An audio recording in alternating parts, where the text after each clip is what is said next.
Each year, we look to identify the emerging and fast-moving sustainability issues. We believe will shape sustainable business practice. In 2020, these are not wholly new, but existing issues continue to gather momentum, move from the edge to the mainstream, or become the focus of policy and business attention. Let me show you how it's done.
What is green technology? There's an overall trend towards environmentalism across all sectors, whether this means restaurants banning plastic straws, a transition to clean energy sources, or purchasing carbon offsets. Society as a whole has witnessed an uptick in sustainability. Recently, green technology has become increasingly popular. But it's not easy being green in terms of technology. Green tech varies from accessible devices such as programmable thermostats and LED bulbs to pricey wind turbines and solar panels, with electronic vehicles somewhere in between. No-cost solutions like composting are excellent starting places. However, there are tons of considerations such as how renewable energy is being stored. Combating climate change requires a total disruption of society, including the continued adoption of green technology. Hello everyone, I am Carissa May Tumangil and will be talking about green energy. As we become more and more aware of our impact on the environment, the importance of transitioning from conventional energy resources to renewable resources is becoming clearer to consumers. Green energy is a solution to greater sustainability in our power grid, but the term is met with confusion by some and commonly used to refer the renewables by others. So there are 6 types of green energy. First, solar power. Second, wind power. Third, hydropower. Fourth, geothermal energy. Fifth, biomass. And lastly, biofuels. First, solar power. Solar power is the energy from the sun that is converted into thermal or electrical energy. This energy can harnessed for a variety of purposes, including generating electricity, providing light or a comfortable interior or environment, and heating water for domestic, commercial, or industrial use. Major solar farms in the Philippines can be found in Cavite, Pampanga, Ilocos Norte, and Cagayan de Oro. Second, we have wind energy. Wind energy is a type of solar energy, but what makes it differ from the solar energy is that the wind energy basically refers to the process of using wind to generate electricity. Like what we have here in our country, the Bangiwi Wind Farm in Ilocos Norte, the country's oldest wind farm, and the first power-generating wind farm in Southeast Asia. Hydroelectricity uses the energy of running water without reducing its quantity to produce electricity. Therefore, all hydroelectric developments of small or large size, whether run off the river or off accumulated storage, fit the concept of renewable energy. Benefits beyond electricity generation by providing flood control, irrigation support, and clean drinking water. Hydropower is also affordable and it provides low cost electricity and durability over time compared to other sources of energy. Geothermal energy shares many of the advantage of most other renewables. For instance, compared to traditional thermoelectric stations powered by fossil fuels like coal, it produces less carbon dioxide, particulate matter, and other toxic substances that create the greenhouse effect, which contributes to climate change. Using this underground energy allows us to reduce our use of fossil fuels and can also help us to achieve energy self-sufficiency. Geothermal energy is also in line with sustainable development and is essential free once the plant has been installed. Biomass energy is energy generated or produced by living or once living organisms. Biomass is organic, meaning it is made of material that comes from living organisms such as plants and animals. The most common biomass materials used for energy are plants, wood, and waste. These are called biomass feedstocks. Biomass energy has and continues to play a vital role in the Philippines' energy supply. Nearly 30% of the energy for the 100 million plus people living in the Philippines comes from biomass and is mainly used for household cooking by the rural population. Biomass energy sources account for approximately 15% of the primary energy used in the Philippines. These resources that are available in the Philippines can generate biomass power projects with a potential capacity of more than 200 megawatts. It is estimated that about 70% of this biomass can be traced to the cooking needs of the residential sector, as compared to the industrial and commercial applications that account for the remainder. Biofuel, any fuel that is derived from biomass, that is plant or algae material, or animal waste. Since such feedstock material can be replenished readily, biofuel is considered to be a source of renewable energy, unlike fossil fuels such as petroleum, coal, and natural gas. Primary feedstock for biodiesel production in the Philippines is coconut oil. The Philippines is one of the largest producers of coconut oil in the world, approximately 1,400 million liters per year. Potential biodiesel feedstocks in the Philippines are jatropha and palm oil. Hi everyone, I'm Nicole Natividad and I'm going to discuss about green building.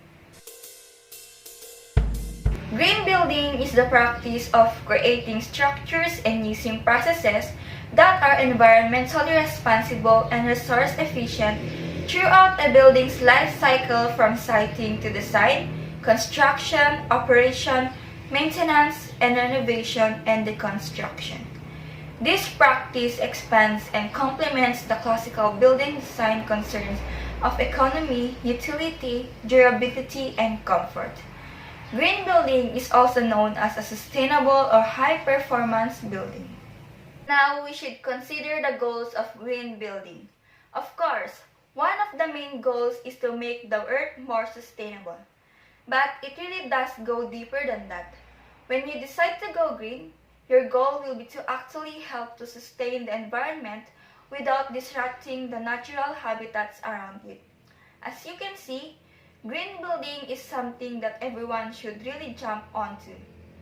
If you don't plan to rebuild your home, then you may just want to make a few green changes within your home to ensure that you are able to get the goals that you want out of it. You will find that it's not as hard as people make it out to be, and you will feel better about yourself when you go green too. The benefits of green building. The world over, evidence is growing that green buildings bring multiple benefits. The benefits of green buildings can be grouped within three categories. We have environmental, economic, and social. Environmental is one of the most important types of benefit green buildings to offer. It's to our climate and natural environment. Green buildings can not only reduce or eliminate negative impacts on the environment by using less water, energy, or natural resources, but they can have a positive impact on the environment by generating their own energy or increasing biodiversity. Economic. Green buildings offer a number of economic or financial benefits, which are relevant to a range of different people or groups of people.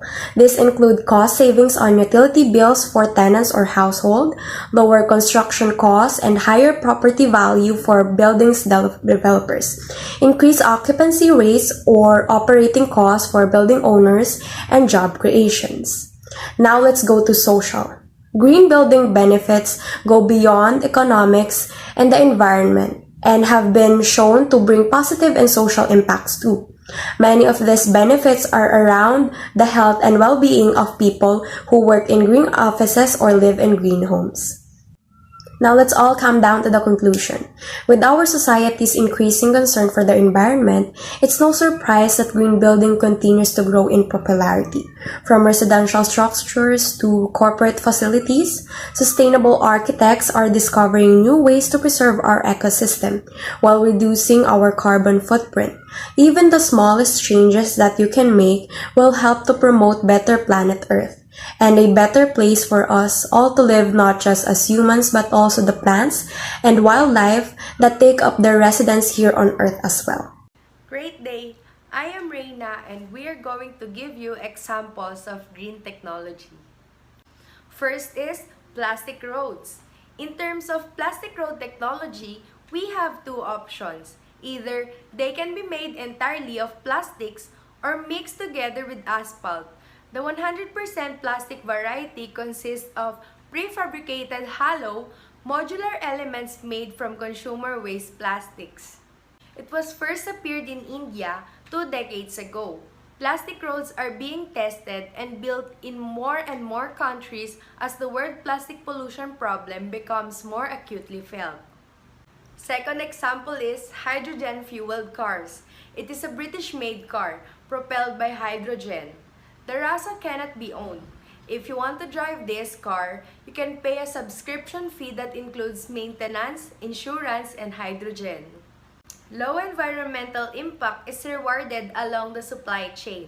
The design plans and specifications of the Rasa are free to be shared with anyone interested in collaborating in the design or build of their cars. Another example is windmill or wind turbines.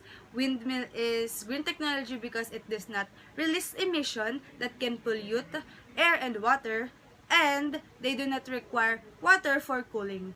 Wind turbines may also reduce the amount of electricity generation from fossil fuels, which result in lower total air pollution and carbon dioxide emissions.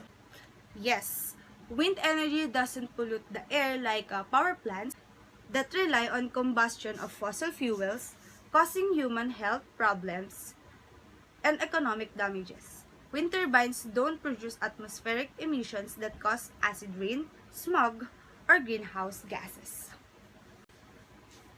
Electric vehicle is also a green technology. Electric vehicles have a lot more going for than pure economics. On the environmental front, the main benefit of the contribution they can make towards improving air quality with no exhaust, pure electric cars produce no carbon dioxide emission when driving. This reduces air pollution considerably. Over a year, just one electric car on the roads can save an average of 1.5 million grams of carbon dioxide. That's equivalent of 4 return flights from Barcelona to London. Hi, I'm Dean Perez, and I will be discussing about the examples of green technology. First, we have vertical farming. Vertical farming is the practice of producing food on a vertically inclined surfaces. This method takes up fewer resources such as water and land. It then became a feasible solution for smart cities. Singapore is leading the vertical farming trend in Southeast Asia, with over 30 vertical farms by several companies in the past year.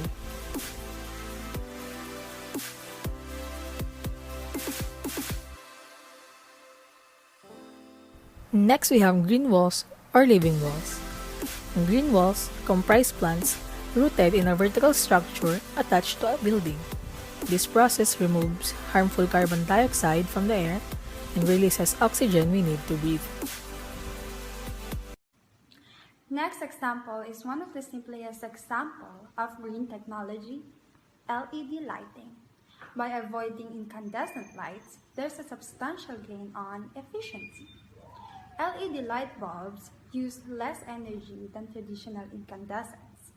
Plus, LED lights prove vital outside pure visual aids. Instead, they've been implemented a vertical farming and have even combated malaria.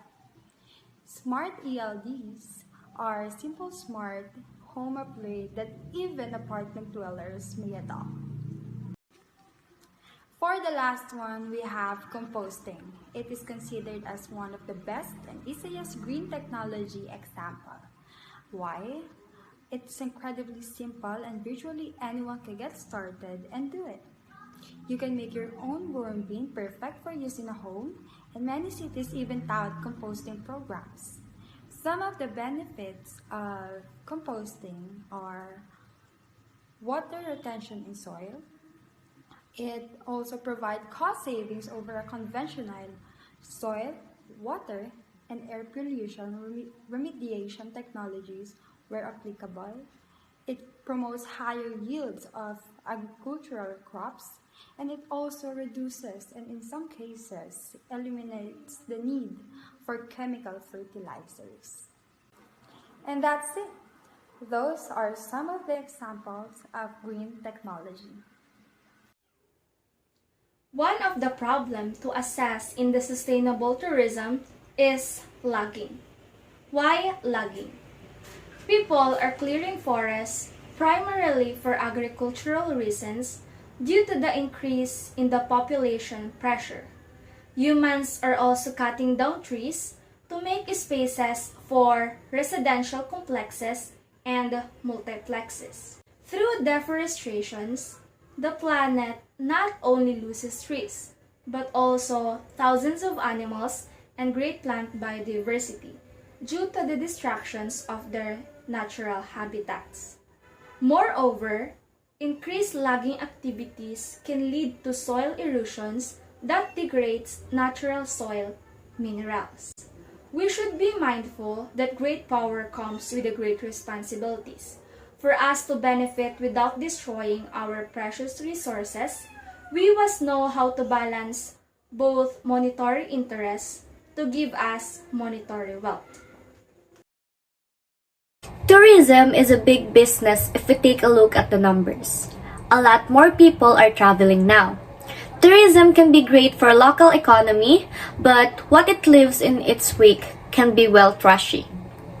No matter where you go, no matter what remote area, they have the same problem.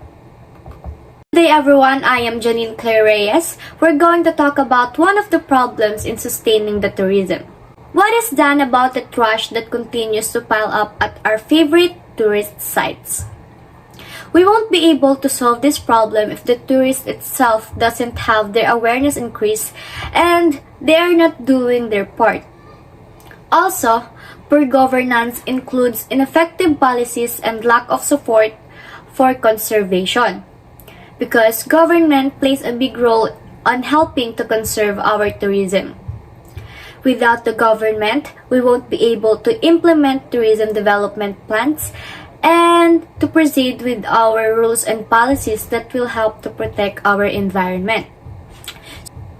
So, in order to ensure good governance in tourism, local people have to be empowered to participate in decision making when it comes to tourism development. Our farming practices have devastating implications for soil erosion, deforestation, and climate change. three of the leading environmental threats to our global health. The first farming practice of the modern agriculture is the tilling of soil. By tilling the soil, an excess of oxygen is introduced into the soil structure, causing increased decomposition of organic materials.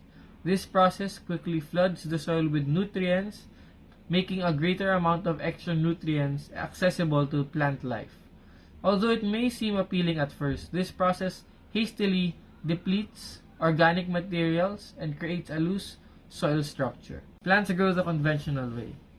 In an unhealthy soil lacks the same nutrients and vitamins as once grown in a healthy soil. As they say, you are what you eat, so you may not be as healthy as you think. The second damaging practice in modern agriculture is monocultures, which refers to the planting of a crop throughout a field or growing area. Monocultures increase susceptibility of diseases, pest infestations, drought, and nutrient depletions. In order to have healthy, reliable, and secure food production in the world, we will have to evolve our production of food beyond monocultures. Great day everyone! I am Arceline Betito and we will discuss the overconsumption of natural resources.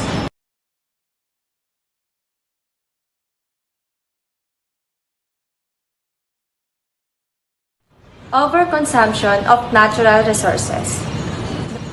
The 1760 Industrial Revolution saw large-scale mineral and oil exploration, and the practice has been gradually growing, leading to more and more natural oil and mineral depletion. And together with the advancements in technology, development, and research in the contemporary era, exploitation of minerals has become easier and humans are digging deeper to access different ore. The increased exploitation of different minerals has led to some of them entering into a production decline. For example, minerals such as gasoline, copper, and zinc production are estimated to decline in the next 20 years. Plus, oil mining continues to rise due to the upsurge in the number of engines that use petroleum, thereby magnifying its depletion. The peak oil theory supports this fact by putting forward that it will come a time when the globe will experience uncertainties on alternative means of fuels owing to the over-harvesting of petroleum. The oil depletion is a decline in oil production of a well, oil field, or geographic area. The Herbert Fick theory makes prediction of production rate based on the prior discovery rate and anticipated production rates. So what is the cause of oil depletion? Rising oil price cause rising food price in three ways. The first is increasing equipment fuel costs drive higher price. The second is transportation costs increase retail price. And lastly, the third is higher oil price are causing the farmers to switch from producing food crops to producing the biofuel crops. There are many causes that can result in degrading of your lobe oil. The most common are oxidation, thermal breakdown of the lobe oil, microdistilling, additive depletion, and contamination. The oil provides 40% of traded energy, 90% of transportation fuel, and is critical for agriculture.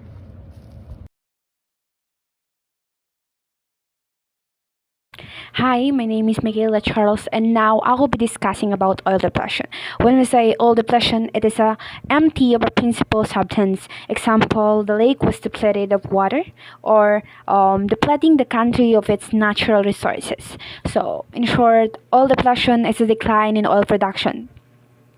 So, what causes of oil depletion? So, there are many causes that can result in the degrading of the lube oil. The most common are oxidation, terminal breakdown of the lube oil, microdistilling, additive depletion, and contamination. what will happen when oil is depleted. So it has advantage and also it has a disadvantage. First, we will talk about the advantage of it. So without oil, car may become a relic of the past. Streets may turn into public community centers and green spaces filled with pedestrians. Bike use might increase as more people ride to school or work. The earth will begin to heal from over a century of human-caused climate change. Disadvantage of it is industry will be hit very hard. Millions will lose their jobs. Food production would also suffer on an incredible scale in hundreds of millions. But it has so many ways to reduce your oil consumption. So first is educate yourself about the oil and gas industry. Second is avoid purchasing plastic. Next is cut your power use at home. Fourth is limit how much you drive and also save up and install clean energy solutions at home. And choose petroleum free beauty products. And lastly, go zero waste. Can you picture our Earth without forests? Well, many of us can't.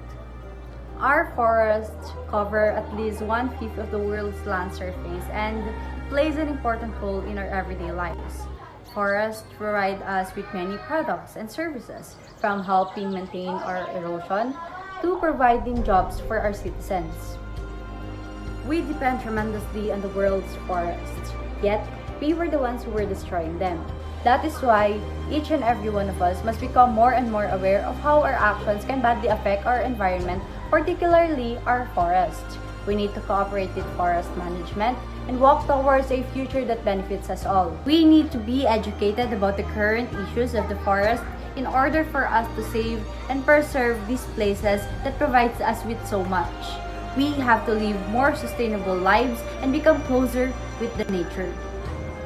And once the crisis of deforestation has passed, surely that humankind will enjoy a finer existence and will look forward to a brighter future. Hello everyone, I am Cassandra Catherine A. Paciente, and I am going to define what is wastewater. So wastewater is any water that requires cleaning after it is used. The goal of wastewater management is to clean and protect water. This means that water must be clean enough so that it can be used by people for drinking and washing, and by industry for commercial purposes. And there are 3 types of wastewater: domestic, industrial, and storm water. First is domestic wastewater. Wastewater derived from human activities in household, such as bath, laundry, dishwashing, garbage disposal, toilets, and etc. is called as domestic wastewater, which usually contains relatively small amount of contaminants, but even small amount of pollutants can make a big impact on environment.